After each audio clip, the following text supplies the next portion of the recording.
Karena yang harusnya hakim memvonis 12 tahun, tiba-tiba jaksa memutuskan saya untuk direhab. Jadi 2 tahun ya Pak ya jadinya? 2 tahun direhab karena saya selama di penjara itu udah sekitar 1 tahun ya. Jadi direhabilitasi saya hanya menjalani 1 tahun. 1 bulan saya direhab itu dalam keadaan saya baik ya, baik, semua hidup normal, mulai baca Alkitab, berdoa lagi. Tetapi ya namanya narkoba ya Bu ya, ini susah sekali loh. Susah terlepasnya ya. Karena dari yang saya pahami dan saya pelajari, narkoba ini sihir kalau dalam Alkitab. Sihir, sugesti, di mana sekali kita menggunakan narkoba saat itu kita sudah terikat sama yang namanya okultisme atau kuasa kegelapan. Iya betul. Jadi nggak bisa dipungkiri banyak orang rehabilitasi tidak bisa sembuh secara optimal, secara maksimal. Tetapi apabila Tuhan yang memutuskan, dia bisa akan sembuh secara. Itu dia yang tidak ada mustahil bagi Tuhan ya Pak. Asalkan kita menyerahkan diri sepenuhnya pada Tuhan ya. Betul. Nah, singkat cerita, akhirnya saya jenuh di rehabilitasi dan saya kabur dari rehabilitasi itu bersama beberapa teman-teman. Saya kabur dan ya kebetulan rehab ini bisa sedikit tikong-kalingkong lah Bu. Jadi kita bisa bayar, tidak harus direhab. Selama 1 tahun itu kita bayar full, tapi kita wajib lapor saja. Setiap seminggu sekali kita ke rehab yang ada di cabang yang di Jakarta untuk kita tes darah, tes semua. Nah itu kan semua bisa dimanipulasi ya Bu ya, karena ada banyak sekarang obat-obat kita minum, kita negatif gitu. Akhirnya ya saya nggak, pertobatan saya hanya sementara gitu. Saya hanya berkata Tuhan saya menyesal. Itu tidak bertahan lama sampai akhirnya saya justru di dalam penjara teringat. Waktu di penjara saya mempelajari hal-hal yang mistis, yang gaib dan banyak hal. Sampai akhirnya saya mau cari tahu sih tentang diri saya ya. Dan ada apa sih yang di belakang ini semua ini? Akhirnya saya pergilah ke Solo dan saya malah lebih memperdalam hal-hal yang gaib itu Bu, dengan media narkoba. Gitu. Di Solo cukup sekitar 1 bulan. Di mix gitu ya. Iya betul Bu. Saya mempelajari beberapa hal tentang hal-hal yang gaib. Dengan mix pengguna narkoba, saya kembali ke Jakarta. 1 bulan saya tidak menggunakan 1 bulan saya mengkonsumsi sabu-sabu, saya tidak tidur sama sekali. 1 bulan saya sama sekali tidak tidur. Saya terus menggunakan narkoba dan asik bermain hal-hal yang spiritual yang gaib. Suatu ketika teman saya, ya komunitas saya mengajak kita ke Mangga Besar. Ada suatu diskotik untuk kita ajep-ajep lah, tripping lah kurang lebih seperti itu lah. Mencobai produk baru yang mau kita jual gitu ya kurang lebih. Nah kala itu saya sudah 1 bulan tidak tidur, saya tenggak itu pil ekstasi. Saya tenggak dan yang terjadi adalah blank gitu. Blank, saya paranoid, saya tinggalkan tempat itu. Saya secara medis ini saya paranoid Bu. Tetapi secara spiritual saya kerasukan. Karena saya tahu dengan apa yang saya lakukan. Saya tahu apa yang saya lakukan, tetapi saya tidak bisa menguasai diri saya. Nah, saya tidak bisa menguasai diri saya lari-lari ke daerah Mangga Besar tuh Bu ya. Dengan akhirnya saya buka celana saya, sepatu saya semua saya lepas sampai akhirnya saya tidak, mohon maaf ya Bu ya, saya tidak menggunakan pakaian sama sekali. Itu tahun 2012. Jadi stegi dong ya jadinya. Ya, kurang lebih gitu Bu. Mungkin kalau zaman sekarang, zaman viral memviralkan, saya udah terkenal mungkin ya Bu ya. Nah, itu akhirnya saya lari-lari, saya paranoid. Secara medis saya paranoid, saya bilang secara spiritual saya kesurupan karena iblis yang saya coba-coba bermain di dalamnya itu mempermalukan saya. Hingga akhirnya saya tergeletak di pinggir jalan, ada orang yang menolong saya. Orang ini menarik Bu. Orang ini berkata, harusnya kamu ke gereja karena saat itu hari Minggu. Harusnya kamu ke gereja, lalu dia berikan saya pakaian. Setelah itu dia mengantar saya pulang ke rumah. Tanpa saya kasih tahu pastinya alamat rumah saya di mana. Saya hanya kasih tahu rumah saya di Kebon Jeruk. Dia antar sampai sana, tiba sampai depan rumah. Saat itu keluarga kosong dan tidak ada orang sama sekali karena mereka lagi ke gereja. Tetapi orang ini bisa membuka pagar dan bisa masuk semua ke dalam. Tidak ada yang hilang sama sekali. saya diletakkan di kamar saya, satu hal yang saya berikan sama orang ini, yaitu keris-keris saya. Saya dulu ada keris, Bu, pegangan, juga ada mandau juga, karena nenek saya adalah orang Dayak. Terus ada beberapa, ada cincin saya batu meteor, berbagai jimat-jimat lah saya serahkan sama orang itu. Kemudian orang itu pergi.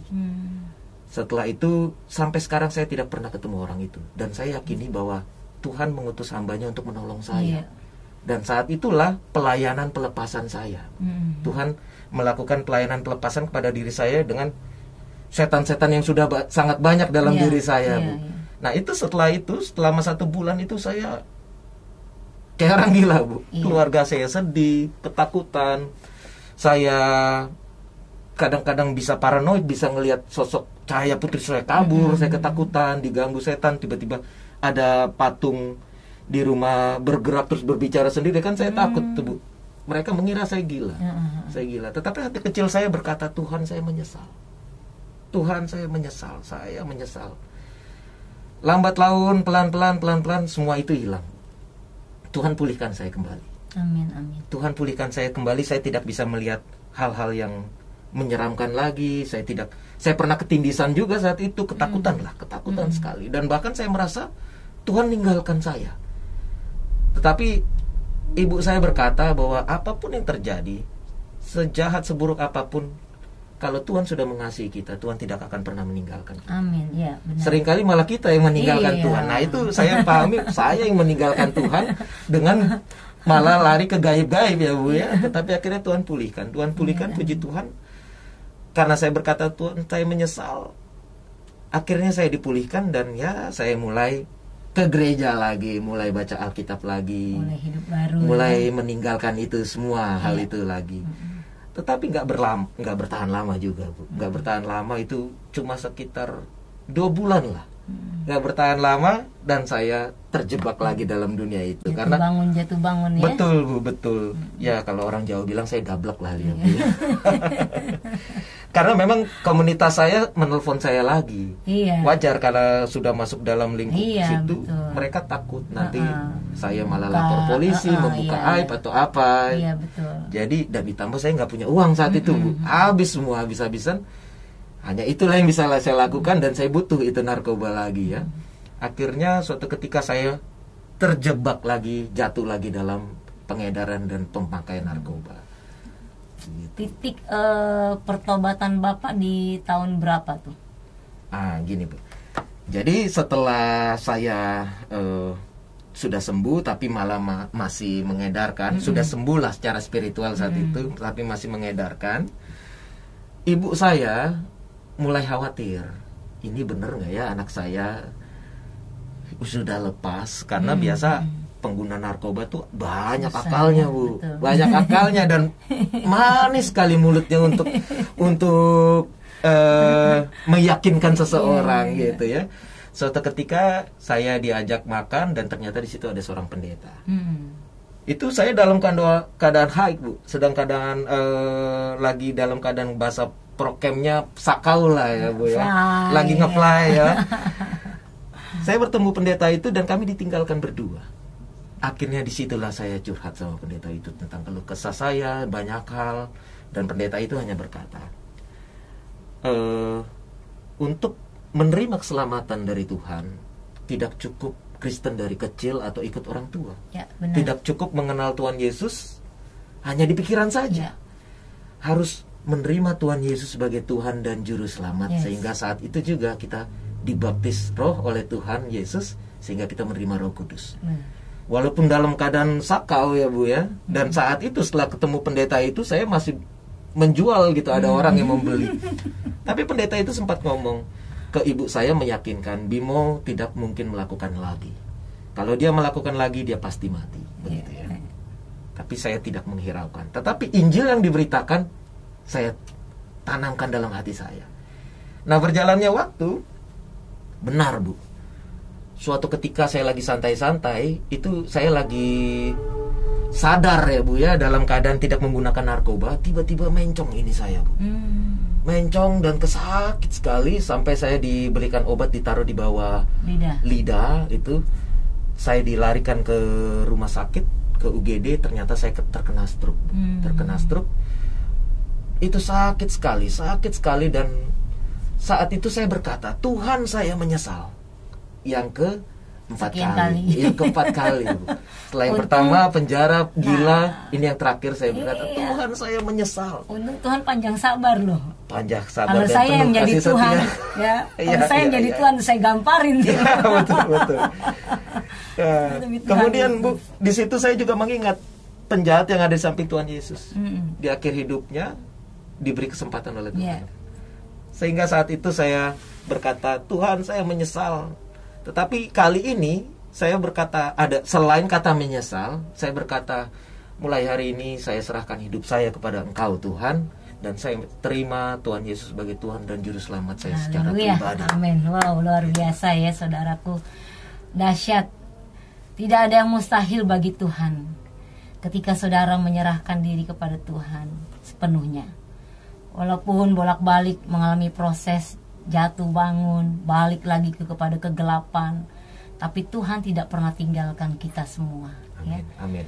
Dia sangat mengasihi saudara dan saya, dan Dia sangat memperdulikannya. Amin. Ya, sampai saat ini seperti yang saudara kenal, dari yang dulunya pemakai narkoba, kehidupan yang tidak berkenan. Wow, Tuhan angkat sekarang ini jadi hambanya yang melayani luar biasa ya, amin, Pak ya. Amin, Bu, betul. Jadi Bapak Pendeta Bimo. Saudara, kalau kita jadi hamba Tuhan dari statusnya orang benar, itu tidak heran, saudara. Ya, tapi kalau kita, atau dia sekolah tinggi ya, kita nggak heran. Tapi kalau kita beranjak dari hal yang tenggelam dalam dosa, ya, hidup brengsek lah, nggak bener, tahu-tahu jadi hamba Tuhan, wah, itu sangat terkesan sekali dan tidak akan lupa. Diri sendiri tidak akan lupa akan kebaikan Tuhan, apalagi orang lain yang dilayaninya. Pasti akan selalu ingat, ya. Baru heran, wah, saya tahu nih Pendeta Bimo dulunya narkoba. Nah, kalau Pak Pendeta Bimo dari anak presiden atau anak konglomerat, nggak heran ya, Pak. Betul. Justru kita harus membuat Tuhan selalu heran dalam hidup kita. Amin, ya, Pak, amin, ya? Bu. Dan mujizat terjadi lagi tuh. Amin. Jadi saya itu akhirnya saya tertidur. Saya dibawa ke kamar. Besok paginya saya terbangun dalam keadaan segar sekali. Tidak ada rasa sakit apapun. Yes. Semuanya sehat dan saya lihat inilah mujizat Tuhan terjadi. Amin. Memang kalau dampak stroke masih ada ya, sampai sekarang jempol kaki saya masih suka goyang-goyang, Bu. Wah, itu pengaruh musik kali, Pak. Ya. Tapi puji Tuhan, Bu, karena kalau yang goyang-goyang mata saya itu mengerikan ya. Masih jempol kaki masih tidak kelihatan. Iya. Akhirnya saya selesai, saya kembali ke rumah, tetapi Bu, apa yang terjadi, Bu? Teman saya hubungi saya lagi, kawan saya hubungi saya lagi, ayo kita pergi lagi ke kota, kita tripping lagi. Apa yang terjadi? Saya tidak bisa bertahan, saya tidak bisa menahan dan tidak bisa menolak, dan akhirnya saya jatuh lagi. Saya ikut lagi sama mereka ke salah satu diskotik yang sekarang sudah ditutup di daerah kota. Tetapi ini yang menarik, Bu, ini yang menarik, karena saat itu sebenarnya hati saya bergejolak. Hati kecil saya tidak mau ikut, tapi sebenarnya saya ya udah ikut sajalah karena teman saya mengajak gitu ya. Nah, ini yang menarik, sampai di sana semuanya pada tripping, menenggak satu butir ekstasi, saya hanya setengah. Tapi setengah itu biasanya sudah fly, Bu. Saya tenggak setengah, saya tidak merasakan apa-apa. Kemudian saya hisap lagi itu sabu-sabu, saya juga tidak merasakan apa-apa. Yang saya rasakan adalah penyesalan. Saya harusnya tidak ada di tempat ini. Sehingga akhirnya saya pergi dari tempat itu, saya sampai pulang ke rumah. Di rumah saya masih coba-coba lagi saya gunakan itu sabu-sabu, tetapi saya tidak nge-fly, Bu, tidak mabuk, tidak sakau. Yang ada saya menyesal, dan akhirnya itu barang narkoba itu saya buang dan saya berlutut di hadapan Tuhan. Hari itu saya berkata, bukan saya menyesal, tapi hari itu saya berkata, Tuhan, saya berkomitmen untuk meninggalkan semua itu. Amin. Setelah saya berkomitmen, Tuhan mengingatkan saya kembali kepada panggilannya waktu saya remaja dulu, waktu saya pemuda dulu, waktu saya terpanggil untuk menjadi hamba Tuhan. Saya gumuli, Dan semenjak saat itu saya tidak pernah menggunakan narkoba lagi. Teman saya hubungi saya malah menghotbahkan dia untuk berhenti, untuk bertobat. Saya berkata bahwa saya mau melayani Tuhan, saya mau sekolah pendeta. Akhirnya semenjak saat itu saya tinggalkan semua itu. Saya pergi ke daerah Tanjung Enim selama 6 tahun tanpa menggunakan HP, tanpa berinteraksi sama dunia luar, untuk 100% belajar teologi. Dan dibentuk menjadi seorang pendeta. Amin, haleluya. Wah, luar biasa Pak, kesaksiannya sungguh menguatkan kita sekalian. Dan doa dan harapan kami Bapak terus dipakai Tuhan ya. Amin, Bu. Untuk melayani, apalagi kalau sudah pernah mengalami basic narkoba, Bapak juga bisa melayani orang-orang yang terikat dalam narkoba ya. Amin, betul Bu. Dan betul. yang mustahil Puji bagi Tuhan, Tuhan. Tuhan percayakan itu. Iya, luar biasa. Lain waktu saudara bisa mendengarkan lagi kesaksian Bapak Pendeta Bimo. Dan biarlah saat ini kita sama-sama diberkati ya, bahwa Tuhan itu bisa pakai cara hidup saudara, bisa panggil saudara dengan caranya yang ajaib ya, yang tidak pernah kita mengerti. Seorang narapidana, seorang dukun yang bertobat, Tuhan panggil, itu luar biasa. Nah, bagaimana dengan saudara yang belum mengenal kasih Tuhan? Saya menghimbau lewat tayangan ini, saudara cepat-cepat ya, tidak ada waktu lagi karena kedatangannya semakin dekat. Amin. Ayo kita datang kepada Tuhan, persembahkan tubuh, jiwa, roh kita kepada Tuhan, bertobat sungguh-sungguh supaya kita sama-sama masuk dalam kerajaan surga. Amin. Haleluya saudara. Haleluya. Tuhan Yesus memberkati. Shalom.